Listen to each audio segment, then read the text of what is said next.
తెలంగాణ తెలంగాణ పరిధిలోని ప్రతి ఇంటిని కూడా లెక్కిస్తాం. భారతి హోలీ కెరీ.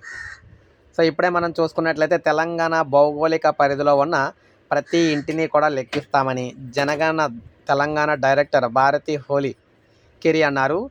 జనాభా లెక్కల సేకరణ వివరాలను ఆమె మీడియాకు వివరించారు. ఆస్పత్రి, బడి, గుడి, గుడిసె, అద్దె భవనం ఇలా ఏదైనా జరుగుతుందన్నారు. భవనంలో ఉన్న ప్రతి కుటుంబాన్ని పరిగణలోకి తీసుకుంటాం. 2027 ఫిబ్రవరిలో రెండో దశ మొదలయ్యేలోగా అంతా సిద్ధం చేస్తాం. రెండో దశలో 2027 ఫిబ్రవరి నుంచి వ్యక్తిగత సమాచారం సేకరిస్తాం. ఇళ్ల గణన కోసం బ్లాకులుగా విభజించి ఎన్యూమరేటర్లను కేటాయిస్తాం. మే 11 నుంచి జూన్ 9 వరకు కూడా ఎన్యూమరేటర్లు ప్రతి ఇంటికి మార్కు చేస్తారు. ప్రతి భవనంలో ఎన్ని ఇళ్ళు ఉన్నాయనేది కూడా మార్క్ చేస్తారు అని చెప్పారనమాట. సో, ఈ విధంగా తెలంగాణ జనాభా లెక్కలు అనేవి ఎక్కడా కూడా మిస్ అవ్వకుండా, ఏ ఒక్కదాన్ని కూడా వదలకుండా గుడిసెలు, ఇళ్ళు, బడులు అన్నీ కూడా మొత్తం అన్నీ కూడా అయితే లెక్కిస్తా అని చెప్పేసి వీరైతే చెప్పడం అయితే జరిగిందనమాట. ఈ విధంగా అయితే జరుగుతుందన్నమాట. సో, ఇది మనకి అప్డేట్. ఒక లైక్ చేయండి, సబ్స్క్రైబ్ చేసుకోండి. మన ఛానల్ సబ్స్క్రైబ్ చేసుకొని ఫాలో